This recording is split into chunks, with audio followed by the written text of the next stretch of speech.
Hello everybody and welcome to another edition of Polin Daily Travel.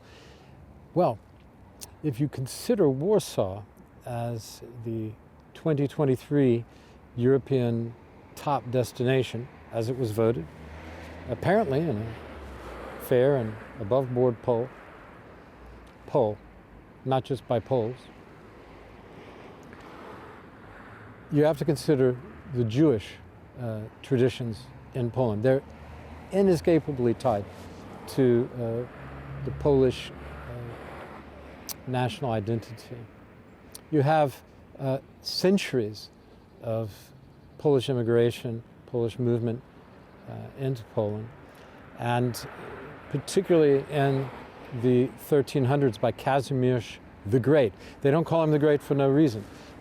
He set up a line of castles to protect Poland from its enemies north and south, Teutonic Knights to the north, the Bohemians to the south, Hungarians, etc. Well, they were enemies and then friends and then enemies and friends again today. This is the way these things work over 1,000 years.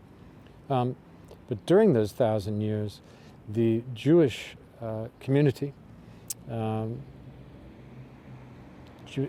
Jewish business people, Jewish trade, have meant a tremendous amount to the growth of Poland and as an entity. The place where the Polin Museum is right here in Maranów, not far from the center of Warsaw, just a little to the north, between Maranów and Żoliborz, which is a northern suburb. And you'll find in the Polin Museum the history of the Jewish people over the centuries in Poland. Now it's situated where,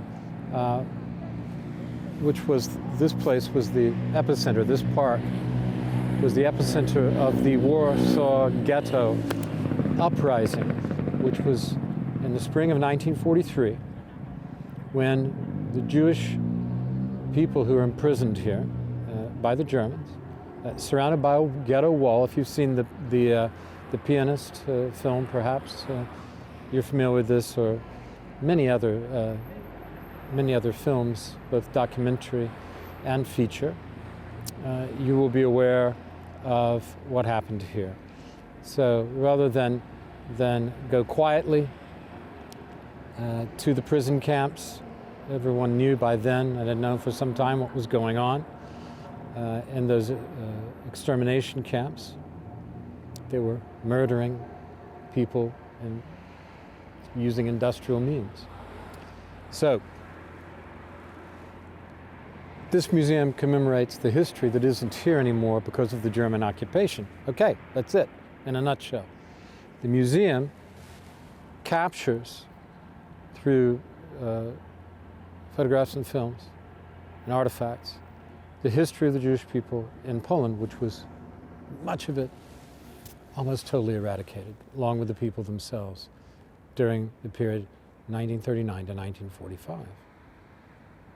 Now, the reason this is important is not just because of Jewish history, but because this kind of hatred and cleansing of people who seem to be different from you, even if only superficially in many cases, still goes on. And it goes on for any excuse. We see it in Ukraine now, between the Russians and the Ukrainians. Again, we saw it in the 90s, in the Balkan Wars. Any excuse, it seems, when power-mad, power-hungry leaders take it into their own hands to see that other people disappear from the face of the earth. Well, this museum, if we need a reminder, is a reminder of how much beauty, intellectual capital, history is eradicated in these moments. So you really need to consider going to this museum when you come to Poland. It's fascinating. I mean, I tell you, they have some of the most magnificent museums in Warsaw and in Poland generally. They have the great museums in Gdansk, the World War II Museum, the Solidarity Museum. They have a great technical museum in Łódź, a number of fine museums in Wrocław. On it goes. The Copernicus Museum in Warsaw is also an interactive pleasure dome, if you like, beautiful for children particularly, so they can learn about the cosmos and our place in it as human beings. But we can also learn about our place in the world as human beings by remembering the Warsaw Ghetto Uprising and remembering the incomparable tradition of the Jewish people in Poland and what they meant to this part of the world, not just Poland, and to the wider world itself. So that's all I have for this program. When you come here, come to the Warsaw Uprising Museum and come to the Polin Museum for about the history of the Jews, situated in the area of the Warsaw Ghetto Uprising, and its final stand was not far away. And just seeing those two will give you an amazing historical viewpoint on what Poland is, what made it unique over the centuries in Europe, and what it has to offer today and in the future. So, see you next time.